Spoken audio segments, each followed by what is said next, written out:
기도에 있어서 가장 큰 현실적인 관심은 대부분의 성도들이 응답에 있습니다.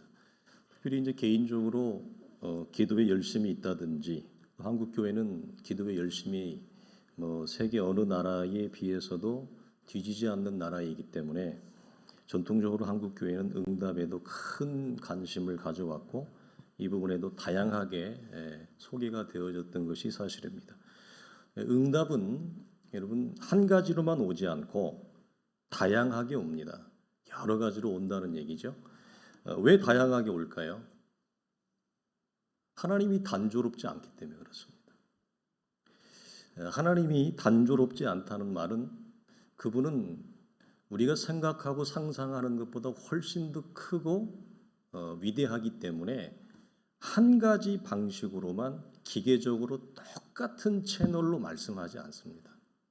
우리가 사람과의 대화에서도 똑같은 말을 한 가지 채널로 단조롭게 얘기하는 것은 좀 어렵잖아요. 그래서 하나님은 우리에게 말씀하실 때 한 가지 방식으로만 수단으로만 말씀하지 않습니다. 이건 그래서 우리가 귀를 열어둬야 되는 이유 가운데 하나이죠. 두 번째는 우리의 삶이 고정되어져 있지 않기 때문에 그렇습니다. 고정되어져 있지 않다는 말은 무슨 말이냐면 우리의 삶은 늘 변합니다. 상황도 변하고 환경도 변하고 그리고 더 중요한 것은 뭐냐면 하나님 앞에서 응답을 듣는 음성을 듣는 우리가 우리의 신앙의 성장이 그때그때마다 다릅니다. 그렇기 때문에 하나님은 그 상황과 우리의 신앙의 여정과 상태에 따라 말씀을 한다는 얘기죠. 그래서 똑같은 방식으로 늘 똑같은 틀에 맞춰서 얘기하지 않으신다라고 하는 거, 우리가 이 부분에 대한 이해를 좀 가지면 좋겠고, 그래서 이런 이해를 위해서 우리가 응답을 몇 가지로 구분을 하면 첫 번째는 이거죠. 우리가 하나님 앞에 간구했을 때 하나님이 우리가 기도의 간구가 끝나기도 전에, 성경에도 그런 케이스가 많이 기록되어져 있고 교회 역사에도 기록되어져 있습니다만, 하나님 앞에 긴급하게 기도하러 왔다가 우리 엉덩이가 일어나기 전에 하나님이 예스라든지 노라든지 분명하게 딱 하나님이 얘기를 할 때가 있습니다. 아마도 현실적으로 가장 많은 사람들이 이런 기도를 선호할 것입니다. 누구나 다 그렇죠. 두 번째는 뭐냐면 도대체 기도를 했는데 이게 언제 응답이 되어질지를 모르는, 굉장히 시간이 끌어지는, 그러니까 지체하는, 응답이 지체되어져서 답을 오는 경우입니다. 이것도 첫 번째만큼은 아니지만 결국 응답이 왔다라고 하는 차원에서 우리는 굉장히 우리에게는 소중하죠. 기도를 한번 했고 그 한 번 한 기도에 대해서 빠른 응답이 오지 않을 때 어떻게 하느냐. 우리가 지난번에도 성경에서 그 부분을 나누었습니다. 이때에 기도하는 자가 갖는 태도와 지혜는 뭐냐. 한 번 기도해서 응답이 없으니 그것으로 마침표를 찍는 것이 아니라 하나님이 분명하게 뭐라고 말씀하시는지 그 음성을 들을 때까지 구하고 또 구해야 된다. 그래서 지속적이고 반복적으로 기도하는 것이 이때의 기도하는 자에게는 지혜입니다. 기도를 하나님이 응답을 오래 끌어가는 이유에는 이 외에도 여러 가지 이유가 더 있습니다. 이 부분은 추가적으로 나중에 더 나누고요. 세 번째, 나는 이 A를 구했는데 내가 구한 것으로 하나님이 주지 않고 다른 것으로 답을 할 때가 있습니다. 우리가 기도를 하다 보면 하나님이 분명히 나는 이게 필요하고 내 생각과 판단에는 이게 나에게 절실해서 나는 이 기도를 하나님 앞에 올렸는데 하나님이 다른 것으로 답을 하는 경우가 왕왕 있습니다. 또 하나는 뭐냐면 그 다른 답이 뭐냐면 내가 원했던 어떤 실제적인 실체가 아니라 하나님이 나에게 영적인 새로운 깨달음과 이해의 폭을 열어주실 때가 있습니다. 이것도 굉장한 응답입니다. 그래서 우리가 이런 대목을 나누었습니다. 우리가 하나님 앞에 간구하는 기도의 대부분은 응답은 우리가 영적으로 성장하면 자연스럽게 풀려버립니다. 굉장히 많습니다. 그러니까 하나님과의 관계에서 영적인 어떤 관계나 성장이 굉장히 우리에게 소중하다는 얘기죠. 그래서 내가 원하는 것이 아니라 하나님의 새로운 것, 또 다른 것이나 새로운 영적인 깨달음과 이해로 답하시는 경우다. 이게 언뜻 보면 여러분 거절입니까? 응답입니까? 이게 거절처럼 보입니다. 언뜻 보면. 근데 여러분 이게 응답입니다. 예를 들어서 뭐 굉장히 많은데 우리가 잘 아는 예로 하나 들면 사무엘이 기도의 사람이었잖아요. 그래서 어쨌든 사울 왕을 위해서 그 연민과 불쌍한 마음이 굉장히 많습니다. 사울 왕이 엉터리 방터리로 왕의 치세를 하는데 그 엉터리 방터리로 해도 사무엘이 마음이 너무 애달픈 거예요. 그래서 하나님 앞에 사울 왕을 위해서 기도합니다. 하나님이 뭐라 그러죠? 기도하지 마라. 더 이상 사울을 위해서 기도하지 마라. 그리고 하나님이 누구를 어떤 응답이 왔어요? 대신 하나님이 다윗을 준비합니다. 그래서 사울 왕을 위해서 기도했는데 하나님이 더 이상 기도하지 말라고 하면서 그거에 대한 또 다른 응답으로 하나님이 다윗 왕을 딱 세워요. 이런 경우가 굉장히 많습니다. 응답은 꼭 내가 원한 것을 받는 것이 우리는 응답이라고 생각을 하는데 그 우리가 생각을 그걸 좀 수정해야 돼요. 놓아야 돼요. 응답은 내가 원하는 것을 주는 게 응답이 아니에요. 그럼 뭡니까? 주시는 분이 주는 게 응답이에요. 여러분 이게 굉장히 이 패러다임의 전환이 있어야 돼요. 나는 내가 원하는 거 이거 받으려고 계속 하나님 앞에 몸부림치는데 하나님이 다른 걸 줄 때가 있다고요. 그게 응답이에요. 그것을 받아들이는 게 믿음의 실력이기도 합니다. 그래서 내가 원하는 대로 여러분 다 하나님이 주는 기도가 있을까요? 없을까요? 절대 그렇지 않습니다. 하나님은 내가 원하는 대로 여러분 절대 기도를 다 들어주지 않습니다. 만약에 내가 원하는 대로 구하는 대로 하나님이 여러분 다 준다면 어떻게 될까요? 여러분 이 땅에 크리스찬들이 굉장히 많습니다. 그 많은 크리스찬들이 여러분 다 하나님 앞에 구하는 대로 하나님이 다 준다. 세상이 어떻게 될까요? 하나님 오시기 전에 이미 망하죠. 우리가 이것뿐만 아니라 예를 들어서 한 교회 공동체나 예를 들어서 유명한 예화가 있습니다. 실제적인 예인데 미국의 남북 전쟁 때 다 크리스찬들이 많았잖아요. 그럼 이제 에브라함 링컨이 북군을 이끌고 남군은 이제 그 반대편인데 남군에 아주 유명한 사령관이 있었어요. 이분이 신앙생활을 얼마나 잘하냐면 주일날은 전투를 안 해요. 대단하지 않습니까? 전쟁인데 주일을 지킨다니까요. 우리는 상상할 수가 없잖아요. 어떻게 전쟁인데 주일을 지켜요? 그 말도 안 되는 일 아닙니까? 그래서 자기가 예배를 인도하고요. 그 군인들이 남군들이 와서 주일 예배에 참여하게 해요. 근데 이분이 뭐라고 기도할까요? 하나님, 남군에게 승리를 주세요. 아브라함 링컨은 북군인데 아브라함 링컨은 뭐라고 기도할까요? 북군은 하나님 우리에게 승리를 주세요. 그럼 하나님은 누구 기도를 들어줘야 됩니까? 남군이나 북군이나 다 하나님의 자녀인데 누구 기도를 들어주죠? 여러분 우리가 기도한 대로 다 하나님이 들어줄 거라고 생각하는 것은 큰 오산입니다. 절대 하나님 그렇게 들어주지 않습니다. 그러면 세상은 망합니다. 인간의 욕심과 탐욕이 세상이 여러분 하나님의 은혜와 섭리대로 돌아가지 못하게 하죠. 그래서 하나님은 이제 이런 말이 있습니다. 오스카 와일드라고 하는 분이 이런 말이 있습니다. 만약에 내가 구하는 대로 다 준다, 그건 하나님의 축복이 아니라 징계라고 그랬어요. 언뜻 보면 이게 잘 이해가 안 되는데 여러분 이해할 수 있기를 바라고요. 마지막은 이제 제일 어려운 겁니다. 침묵입니다. 침묵. 우리는 침묵을 거절로 생각합니다. 하나님이 아무 얘기가 없는 거예요. 우리가 이 부분도 한번 제가 나눠서 이 부분 때문에 제가 굉장히 고통스러웠다. 신앙의 여정에서 또 기도의 여정에서 굉장히 고통스러웠던 어떤 시즌이 있는데 그 시즌이 뭐냐? 아무리 기도해도 하나님이 아무런 응답이 없는 거예요. 예전에는 기도하면 하나님이 그래 오케이 하거나 아니야 그런 기도는 하지 마. 너 잘못된 기도를 하고 있어. 하나님이 분명하게 말씀을 해주셔서 뱃속이 시원했어요. 그런데 신앙이 어느 정도 지나가고 난 이후부터 제가 기도를 하는데 하나님이 도대체 말씀이 없는 거예요. 침묵으로 일관하시는 거예요. 정말 힘들었거든요, 이게. 그러니까 우리가 뭐 그런 하나님과의 관계로 뭐 가지 않더라도 사이가 좋던 관계나 부부가 아무 얘기도 안 하는 거예요. 대꾸도 안 하는 거예요. 힘들잖아요. 하나님과 우리의 관계에서도 마찬가지예요. 하나님이 나에게 아무런 얘기를 안 해요. 그 우리는 어떻게 생각하냐면 이것은 하나님이 나를 거절하시는구나. 거절로 생각을 하는데 챔버스 목사님뿐만 아니라 모든 믿음의 선진들은 이 부분을 뭐라고 얘기하느냐. 침묵은 거절이 아니라 하나님의 응답이에요. 이게 굉장히 어렵습니다. 그래서 침묵하시는 이유는 첫째 이겁니다. 하나님이 더 큰 계시와 역사를 나에게 준비하고 있다라고 하는 하나님의 사인이에요. 첫째.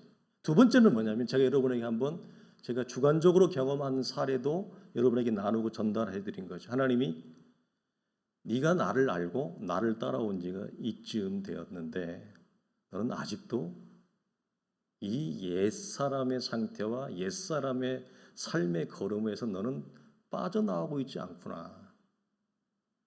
이제는 새로운 걸음으로 나랑 가자. 하나님의 이 강력한 메시지예요. 네. 근데 우리는 내가 필요하고 내가 아쉬워서 내가 절박해서 기도해서 응답을 받는 것은 너무 쾌자를 나는 우리는 외치지만 기도하면서 하나님과의 관계에서 내가 이전의 옛 상태에서 새로운 영적인 내용과 수준으로 성장하고 나아가는 것에 대해서는 별로 관심이 없거나 게으르거든요.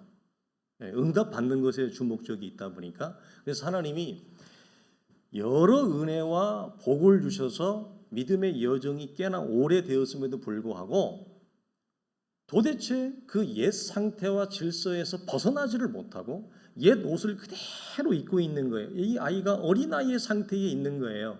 성장을 해야 되는데 그러면 하나님이 뭐하냐? 침묵하세요. 우리가 답답해서 견딜 수 없도록. 그래서 어떻게 하느냐? 물음표를 짓게 해요. 도대체 하나님 왜 그래요? 내가 무엇이 잘못됐습니까? 도대체 어디에서 어긋났습니까? 무엇 때문에 하나님 저에게 아무 말씀도 안 하시는 거예요? 이런 큰 물음표를 짓게 해요. 그래서 그 침묵이 무엇으로 바뀌느냐? 나 자신과 하나님에 대한 새로운 영적인 갈급함과 갈망으로 바뀌게 되어져요. 이 두 가지 이유입니다. 자,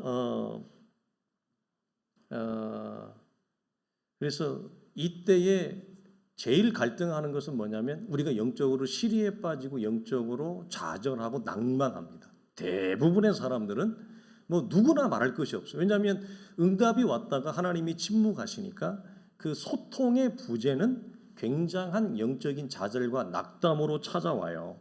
그리고 사단은 이때 우리에게 이때는 성령의 음성은 들리지 않는데 조롱하는 소리가 들립니다. 그게 뭐죠? 사단이 우리에게 뭐라고 시비를 걸고 뭐라고 조롱을 하느냐? 너는 기도를 잘못하고 있는 거야. 너는 네가 믿는 신앙은 엉터리야. 옆에서 계속 우리를 조롱합니다. 너는 잘못된 걸음을 걷고 있는 거야. 사단은 응답되지 않는 기도에 대하여 우리를 조롱하고 우리는 스스로 나는 또 어떻게 또 함몰되어지냐면 내가 하나님에 대하여 오해하라는 큰 오해의 축에 나를 빠지게 해요. 이 두 가지의 시험이 같이 나를 찾아옵니다. 이 시간이 상당히 오래 가요. 그러나 제가 보기에는 모든 믿음의 사람들은 이 과정을 지나가야 된다고 봐요. 특별히 그분이 기도하는 사람이라면 반드시 이 과정을 지나가야 됩니다. 지나가지 않는 경우는 없다고 봅니다. 그러니까 무슨 말이냐? 기도를 안 하면 이런 걸 경험할 수가 없어요. 기도를 해야 이런 걸 경험한다는 얘기죠. 그래서 침묵은 내가 생각하는 것보다 훨씬 더 큰 하나님의 일하심이 나를 위해 준비되어지고 있다라고 하는 하나님의 축복된 사인이다. 이게 누가 말하냐? 챔버스 목사님이 이렇게 얘기를 해요. 그래서 저는 이 부분에 대해 동의를 합니다. 그래서 응답의 때와 장소는 전적으로 하나님의 손에 달려 있습니다. 주권에 달려 있다는 거죠. 그래서 뭐라고 얘기하느냐? 이 침묵이 하나님의 미소가 될 때까지 너는 하나님이 침묵하시니 너도 잠잠하라 그래요. 하나님이 침묵하시니 너도 잠잠히 하나님이 나를 위해 준비하고 계시는 일하심을 기대하며 너도 잠잠히 하나님의 일하심이 나타날 때까지 뭐하라? 기다리라. 인내함으로 기다리라. 제일 어려워요. 다 여기에서 나가 떨어집니다. 왜? 아니면 아니라고 얘기를 하든가 하나님 이거잖아요. 우리 성격이 급해가지고 아니면 아니라고 얘기를 해줘야죠. 하나님 뭐라고 답을 하셔야죠. 아무런 말이 없는 거예요. 이 기간 동안에 하나님이 나에게 키우는 건 뭐죠? 우리의 믿음의 인내와 광야의 연단. 이건 침묵은 제가 이렇게 표현했습니다. 기도의 광야입니다. 기도의 광야입니다. 이걸 우리 하나님이 키우시는 거죠. 자, 침묵과 더불어서 마지막으로 우리가 하나 더 나눌 건 뭐냐면 이럼에도 불구하고 기도에는 우리가 다 이해할 수 없는 기도의 신비와 응답의 신비와 영역이 반드시 존재합니다. 지금 무슨 말이냐? 전통적으로 이런 것들을 몇 가지로 이게 가지를 쳐서 나눈다 할지라도 도대체 왜 하나님이 저 사람의 기도는 응답하고 저 사람의 기도는 응답하지 않는 거야? 도대체 왜 그래? 이거에 대해서 우리가 명확하게 속 시원하게 답할 수 없는 그런 신비한 경우가 영역이 분명히 존재한다는 거예요. 사도 바울은 우리가 알다시피 그가 믿음이 없거나 우리보다 기도가 부족해서 사도 바울이 몸에 병을 가지고 산 건 아닙니다. 하나님의 더 큰 일하심과 계시가 사도 바울의 사역 속에 임했어요. 그래서 건강한 사람이 나타내는 영광보다 건강하지 못해서 하나님의 나타내는 영광과 계시와 일하심이 더 컸죠. 그렇게 이해를 한 사도 바울은 뭐라고 얘기하냐면 내가 약할 그때가 곧 강함이라 이렇게 신앙을 고백하게 되어집니다. 그러니까 우리가 이 부분에 대해서 섣불리 하나님은 내 마음의 원함을 들어주지 않아. 나는 서운해, 섭섭해. 내 기도에 하나님이 응답하지 않아. 그래서 함부로 하나님이 내 기도를 거절했다라고 하는 차원에서 예단하지 말아야 되는 섣불리. 우리가 나중에 더 다음 주부터 나누겠습니다만 하나님이 거절했는데 내가 원하는 걸 들어주지 않았는데 하나님이 더 좋은 곳으로 줄 때가 굉장히 많아요. 그러니까 섣불리 하나님한테 우리가 실망했다고 얘기하면 곤란하다는 거예요. 자, 오늘은 이 증문즉답이라고 하는 경우를 볼 건데요. 첫 번째, 이 빠른 응답의 경우는 양극단에 있습니다. 그리고 또 하나가 뭐냐면 대단히 절망적인 상황 가운데 긴박한 상황 가운데 있을 때 하나님이 기도를 빨리 들어주는 공통점을 가지고 있고 또 기적적인 사건들을 동반할 때가 굉장히 많습니다. 양극단이라고 하는 건 뭐냐? 첫째 이겁니다. 이건 기독교 역사를 통해 증명이 된 건데 기독교의 복음이 최초로 전파되어지는 어떤 민족과 나라가 있고 그리고 복음을 최초로 받아들이는 당대 일대 이 개인의 경우입니다. 예를 들면 초대교회의 사도들의 기도는 엄청나게 신속한 응답과 동시에 무엇이 일어나죠? 기적적인 사건이 동반됩니다. 사도들은 기도하면 다 응답됐어요. 심지어 죽은 자가 바로 일어나는 역사도 베드로나 사도 바울이 일어난단 말이에요. 기적이 같이 동반되어져요. 근데 그 기도의 시차가 응답의 시차가 굉장히 빠릅니다. 여러분 왜 그러죠? 역사 속에 하나님의 교회가 최초로 공식적으로 태동되어지고 하나님의 교회가 뿌리를 내리는 이 중대한 시점에는 성령 또한 이와 방불하게 긴급하게 하나님의 성령이 역사해요. 초대교회에 이런 역사가 굉장히 많았고 우리나라의 1884년도 이후에 복음이 들어왔을 때도 우리나라에도 이런 역사가 굉장히 많습니다. 우리나라 처음에 복음이 들어왔을 때 어떻게 그들이 예수를 믿은 전부 기적적인 사건들이 동반되어져요. 이런 긴급한 성령의 역사가 일어나는 경우가 많습니다.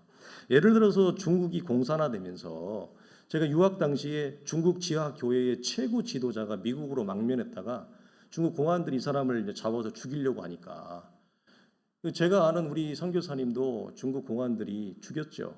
사고로 위장해서 죽였습니다. 굉장히 그분이 이 중국 교회 지하 교회의 영향력을 오래 끼친 분인데 한국 선교사로서 거의 초기 선교사예요, 중국에. 그런데 중국 공안들이 사고로 위장해 가지고 중국이 워낙 넓은데 이쪽 마을 저쪽 마을로 건너 사고로 위장해 죽였어요. 예.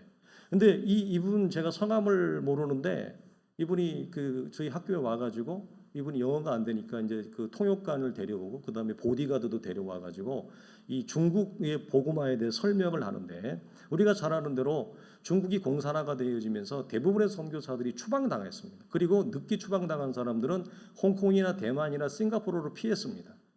그리고 그러고도 피하지 못한 사람들은 죽창으로 찔려서 죽었습니다. 그런데 이 공산화가 딱 되면서 이제 중국은 끝났다고 그랬잖아요. 그러나 중국이 개방이 되어지면서 문이 딱 열어져 보니까 중국 교회 안에 선교사들이 가서 복음을 전한 것보다 엄청난 숫자의 중국 지하교회가 있는 거예요. 그래서 그들한테 물어보니까 어떻게 당신이 복음을 받아들였느냐? 그들 중 상당수가 성령이 직접 그들에게 복음을 전한 케이스와 기적적인 사건들을 굉장히 많이 얘기합니다. 네팔의 경우에는 1950년도에 최초의 회심자가 보고가 되어져요. 네팔이. 그런데 그 후로 네팔의 그리스도인이 50만 명이 이제 추정이 되어집니다. 그 이후로. 그런데 이 50만 명 가운데 이들이 당신이 어떻게 예수를 믿었습니까라고 선교사들이 다 조사를 데이터를 내죠. 전 세계 선교단체가 워낙 많고 보고가 다 있습니다. 근데 그들 중에 80% 이상이 자기가 예수 믿은 이유는 자기의 육체의 병이 기적적으로 나았다고 하는 계기를 통해서 믿는 자들이 80% 이상이에요. 선교사들의 보고를 보면 최초의 복음이 들어가는 지역이나 이런 사역에서 이런 기적적인 사건과 빠른 응답이 동반되어지는 케이스가 굉장히 많습니다. 저랑 같이 사역을 했고 공부를 했던 그 남미의 정글에서 사역했던 선교사님의 얘기를 들어보면 똑같습니다.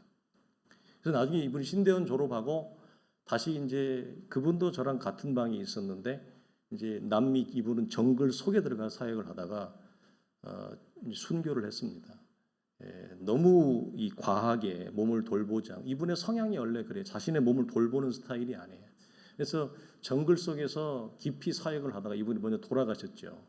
그래서 그분의 얘기를 들어보면 똑같아요. 기적적인 역사와 이런 사건들이 굉장히 여러분 자주 일어납니다.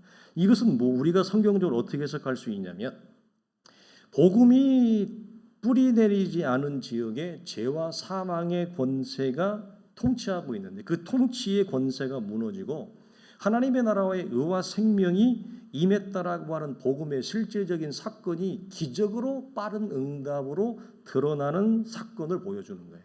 실제로 성경이 우리에게 보죠. 그래서 이것은 모든 민족을 제자로 삼아 아버지와 아들과 성령의 이름으로 세례를 주라. 그리고 세상 끝날까지 내가 너희와 함께 하겠다라고 하는 하나님의 이 약속의 성취이기도 합니다. 이런 예는 한 개인이 처음 복음을 믿고 받아들일 때도 이와 방불한 기적의 역사가 있습니다. 한국교회 초대교회 역사를 보면 당대에 예수 믿었던 사람들 중에 이런 분들이 한둘이 아닙니다. 한둘이 아닙니다. 그러나 이것이 희한하게도 복음이 정착되어지고 뿌리가 내려져 가고 일대가 지나서 3대, 4대쯤 되어가 이런 것들이 사라져요. 왜 사라질까요? 하나님 이런 기적적인 역사를 동원하지 않아도 이미 이 가정 속에 이 민족과 교회 속에 역사와 전통을 통해 하나님을 알만한 내용이 편만하게 증거됐기 때문에 그래요. 이미 그들 속에 주어졌기 때문에 그래요. 그러면 당대나 처음에 복음이 증거되어지는 선교 지역이나 이런 데서처럼 긴급한 성령의 이런 기이한 역사들이 일어나지 않습니다. 왜? 이미 그들 속에 하나님을 알만한 많은 은혜의 산물들이 들어갔기 때문에. 이건 우리가 부인할 수 없는 사실입니다. 그래서 대체로 처음에 예수를 당대에 받았던 분들은 왜 이런 그런 긴급한 역사와 성령의 은혜가 주어지느냐? 복음을 받아들였지만 당대에 예수 믿은 사람들이 갖는 하나의 딜레마가 있습니다. 그건 뭐냐면 긴급하게 성령의 역사 가운데 복음을 받아들였지만 하나님에 대해서 잘 모릅니다.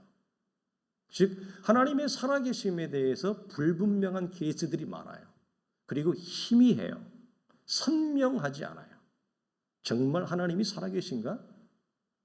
정말 있을까? 이런 얘기죠. 그래서 의심과 회의 가운데 있는 사람들에게 성령의 이런 기막힌 역사를 통해서 하나님의 살아계심이 선명하고 분명하게 뿌리를 내려지게 하는 케이스로 주어지는 경우가 굉장히 많아요. 그러니까 방언의 은사 같은 경우도 대체로 방언의 은사를 받는 사람들의 공통적인 특징은 뭐냐? 처음에 교회 나와서 얼마 안 되겠다고 초신자들이 방언의 은사를 받는 공통적인 특징은 하나님에 대해서 불분명한 사람들. 정말 하나님이 살아계신가? 하나님 정말 계신가? 있나? 아리까리한 분들, 선명하지 않은 분들 속에 성령께서 한 선물을 주는 거예요. 그래서 하나님이 살아계심을 그 은사를 통해서 확인시켜주는 작업과 원리가 비슷한 겁니다. 이것은 한 개인의 영적인 수준과 아무런 상관이 없습니다. 수준이 높아서 기적을 체험하는 게 아닙니다. 수준이 높아서 은사를 받은 게 아닙니다. 이건 하나님의 입장에서 도리어 역으로 얘기하면 이분이 하나님에 대해서 연약하기 때문에, 하나님에 대해서 의심과 회의가 많기 때문에 도리어 기적적인 역사나 성령의 은사가 동반되어지고 주어지는 경우가 의심과 회의가 굳건한 믿음과 확신으로 세워주기 위해서 동원되는 경우가 훨씬 많다는 거예요. 이건 개인의 믿음의 수준과 내용과 아무 상관없습니다. 그래서 우리가 경험하고 알듯이 기적을 많이 체험했지만, 성령의 은사를 많이 체험했지만, 그렇다고 해서 그 사람의 믿음의 인격과 내용이 성숙하냐? 그건 아니잖아요. 그건 별개잖아요. 그 많이 경험하잖아요, 우리가. 이건 하나님의 성령이 주도적으로 하시는 역사라는 거예요. 또 하나의 양극단이에요. 이것도 극단인데, 이것은 성경이나 교회 역사 속에 등장하는 걸출한 어떤 믿음의 사람들이 있습니다. 우리가 이것을, 기독교는 영웅주의는 아닙니다. 한 사람을 영웅으로 희화시키는 것은 여러분 성경적이지 않습니다. 그러나 그럼에도 불구하고 우리와 다른 남다른 삶의 걸음과 믿음의 걸음을 걸어간 사람들은 역사 속에, 성경 속에 분명히 있습니다. 자, 이렇게 걸출한 믿음의 사람들의 경우는 응답이 굉장히 많습니다. 우리보다 응답이 확실히 빠릅니다. 의인의 간구가 역사가 많다고 하는 것처럼, 예를 들어서 모세나 사무엘이나 엘리야나 엘리사나 이런 분들이죠. 종교개혁을 일으켰던 마틴 루터는 응답이 굉장히 많았습니다. 근데 마틴 루터가 하루에 기도를 몇 시간 했느냐? 보통 5시간씩 합니다. 우리는 그런 걸 들으면 우리는 상상할 수가 없잖아요. 하루에 보통 4번씩 기도합니다. 마틴 루터나 우리가 잘 아는 그 영국의 고아원의 아버지라고 불렀던 조지 물러 같은 사람들, 일생 동안 3만 번의 응답을 받았다라고 하는 조지 물러 같은 사람들, 이분들이 기도하는 시간은 우리가 상상할 수 없을 만큼 기도를 많이 합니다. 조지 물러 같은 사람들, 그 다음에 기도의 아버지라고 하는 E.M. 마우즈 같은 사람들, 우리가 따라갈 수 없는 기도의 생활과 내용을 가지고 있어요. 이들의 공통점은 놀라운 기도의 응답을 가진 자들이라는 거예요. 자, 우리는 이런 자들을 부러워합니다. 우리 또한 그렇게 응답을 받기를 사모하는 마음 때문이죠. 이에 대해서 마틴 로이드 존스 목사님이 뭐라고 이 부분에 덧붙이냐면 이렇게 얘기합니다. 우리는 그들이 받은 응답의 축복을 부러워한다. 사실이죠. 저 또한 부럽죠. 하지만 그들이 하나님 앞에 어떻게 살아갔는지는 곧잘 잊어버린다. 그들이 하나님 앞에 살아간 삶의 방식대로, 걸음대로는 살지 않으면서 그들이 받은 응답만 부러워한다. 로이드 존스 목사님이 일침을 가하는 거예요. 맞는 말이죠. 우리는 응답받는 거 시기할 정도로 부럽습니다. 왜? 우리도 그만큼 간절하기 때문에 그렇습니다. 우리도 그만큼 절박하기 때문에 그렇습니다. 그러나 그 기도의 사람들이 똑같이 우리와 바쁘고 우리와 같이 쪼달리고 우리와 같이 쫓기는 삶 속에서 그들이 어떻게 하나님 앞에 경건을 지켜냈는지, 이건 우리는 생각하지 않는다는 얘기죠. 요한 1서에서 그래서 3장에 보면 이런 말씀이 있습니다. 사랑하는 자들아, 만일 우리 마음이 우리를 책망할 것이 없으면 하나님 앞에서 담대함을, 부끄러움이 없을 것이다, 이 말이죠. 그리고 그 다음 나오는 말씀이 뭐냐? 무엇이든지 구하는 바를 그로부터 받나니, 이는 왜냐하면 우리가 그의 말씀을 지키고 그 앞에서 기뻐하시는 삶을 살아가기 때문이다, 이렇게 얘기해요. 우리가 계속 나눌 것 중에서 잘못된 기도, 응답받지 못하는 기도에 대해서 조금 성경적으로 사례를 들면서 우리가 설명을 할 거예요. 그 중에 하나가 나오는 게 뭐냐면 이 부분하고 굉장히 매치가 되어져요.